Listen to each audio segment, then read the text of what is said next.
Bonjour à toutes, bonjour à tous, bienvenue à notre écho d'aujourd'hui. Nous sommes très ravis de vous retrouver au milieu de cette semaine.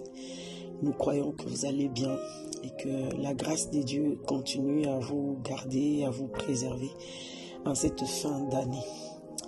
Notre thème, notre méditation, notre réflexion d'aujourd'hui est autour de l'éducation.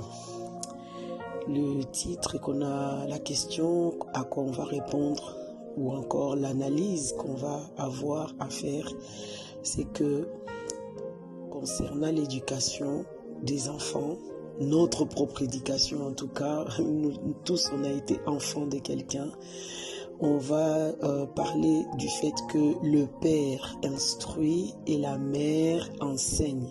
Quelle est la différence ? C'est vrai que ça paraît très subtil, ça ne se voit pas, des fois on capte pas trop. On pense de manière générale que le papa et la maman éduquent les enfants, tout simplement comme un grand package comme ça. Papa et maman éduquent. Mais quand on va un peu plus en profondeur dans les détails des choses, sachant que l'homme est différent de la femme, l'homme a son rôle, la femme a son rôle, et dans le cadre de l'éducation, comment s'est défini finalement ces partages des rôles autour de l'éducation? Qu'est-ce que le père fait? Qu'est-ce que la mère fait? Ce qu'ils font, c'est pas du tout pareil au fait dans le sens profond des choses. C'est vrai que vu comme ça de l'extérieur, on voit que le père, les deux parents en tout cas éduquent les enfants, mais quand on va en profondeur, on voit que chacun a un rôle, a une partition à jouer qui est différent en tout cas de l'autre. C'est pour ça on dit, ça vient pas de nous, ça vient pas de moi non plus. On se base vraiment sur les Écritures. Lorsque vous prenez les livres de Proverbes, par exemple, l'Ecclésiaste, beaucoup de passages dans la parole, vous trouverez toujours, si pas souvent ou toujours en tout cas, la notation. Enfant, écoute les instructions de ton père et n'oublie pas les enseignements de ta mère. Ou encore, il change de mot pour dire ne néglige pas les instructions, garde, protège les enseignements de ta mère. Mais si on est très regardant, vous verrez que on souligne toujours le fait que le père instruit, l'instruction du père, et on souligne l'enseignement de la mère. Donc, en méditant un peu plus en profondeur, on se rend compte qu'effectivement, le père instruit et la mère enseigne. Et il y a une différence. L'instruction, quand on regarde même dans les dictionnaires français, l'instruction, c'est le fait de forger un esprit, de formater un esprit, d'inculquer des nouvelles pensées, une manière de penser, un système de pensée. Et pour ça, quand on dit instruction, commandement, on voit que ça rentre en jeu de manière un peu militaire, quoi. Le papa vient, il donne l'instruction. Fais ci, fais ça, ne fais pas ça, ne fais pas ça. Je t'ai déjà dit de faire ça comme ça, il faut le faire comme ça.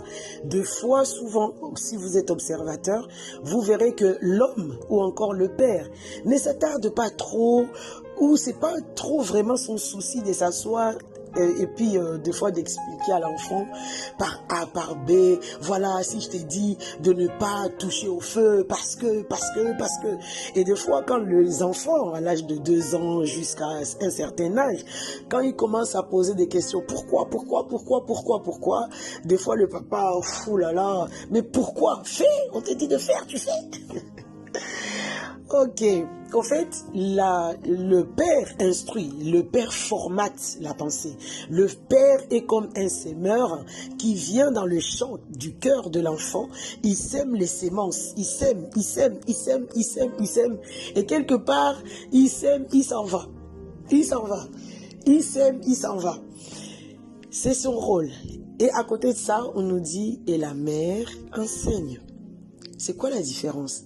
Si le père est comme ces semeurs qui vient, qui jette la sémence et qui donne les instructions, qui donne les commandements, qui donne la direction, qui donne, ça va de pair aussi avec son rôle, hein, des pilotes, de celui qui lead.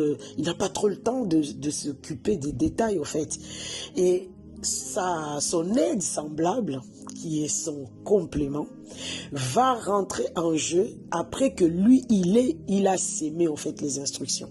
C'est-à-dire que la mère enseigne, ça veut dire que la mère vient derrière les instructions du père et il met les instructions du père en lumière. Il aide l'enfant à comprendre les instructions du père. Il lui donne des exemples. Elle rend digeste en fait les instructions du père. Elle va revenir pour dire oui, papa a dit, il faut pas faire ça, il faut pas. Pourquoi? Voilà, parce que il y a ça, il y a ça. Elle va rentrer dans les détails parce qu'elle est appelée à ça. Elle va rentrer dans les détails, elle va expliquer, elle va donner les exemples, elle va étayer, elle va même dans le fait accompli, parce que la maman est souvent là avec les enfants, en voyant l'enfant dans la vie en train de bouger, de se mettre en mouvement.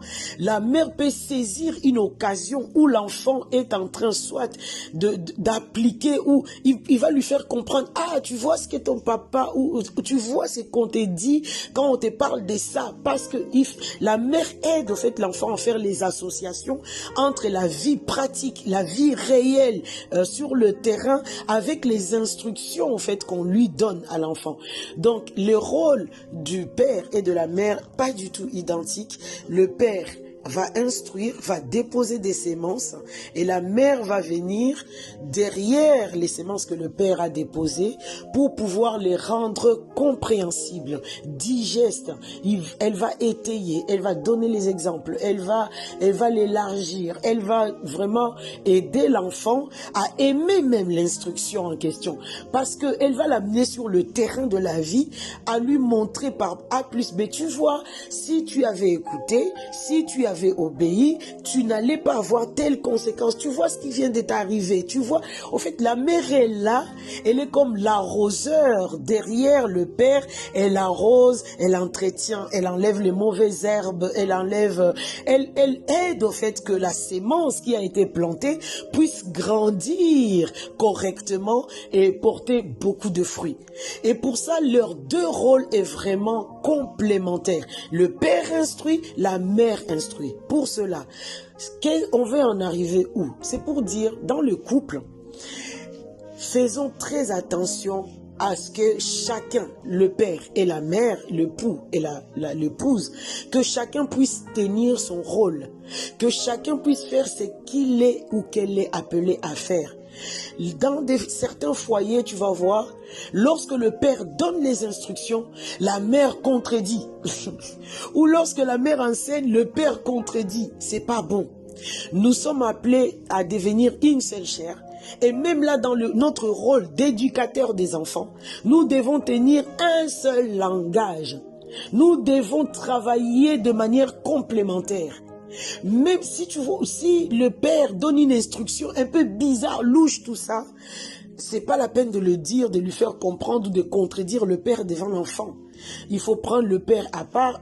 Toi, ton instruction que tu as donnée là, je comprends pas, explique-moi déjà. Parce que moi, je suis la mère, j'aurais du mal à faire valider ou en tout cas expliquer cette instruction. Parce que c'est moi qui enseigne. Explique-moi, c'est quoi? Bon, si tu trouves que ça tient pas la route et tout, bah, tu peux expliquer à ton époux, voilà, non, vous en discutez et puis vous faites la lumière dans ça, parce que c'est important d'apporter aux enfants un seul langage, que vous soyez d'accord. Si vous n'êtes pas d'accord tous les deux, vous allez perdre vos enfants. Les enfants vont vous diviser. Les enfants vont vous utiliser et c'est pas bon du tout. Donc, vraiment, notre prière et notre cri d'aujourd'hui, c'est que l'unité puisse régner. Le mariage est basé sur un fondement qui s'appelle l'unité. L'unité dans toutes choses. L'unité absolument dans tous les domaines. Et dans les domaines de l'éducation, c'est pareil. Si vous n'êtes pas unis, les enfants seront divisé. Au fait, c'est une maison qui va être, le père pense comme il veut, c'est un désordre, c'est la grâce de Dieu ne va pas couler parce que l'autorité même n'est pas du tout respectée et ça va être très compliqué. Que le Seigneur nous accorde la grâce de parler d'une même voix au sein de nos couples, au sein de nos familles, auprès de nos enfants, et que de là, chacun joue vraiment son rôle, que le père instruise et que la mère accompagne les instructions du père, enseigne cela aux enfants dans le nom de Jésus, et que nos foyers vraiment fleurissent et que nos enfants puissent grandir dans ces climats de sécurité, d'unité, d'amour, d'harmonie. Dans le nom de Jésus, nous appelons cela pour chacun de vos foyers. Amen.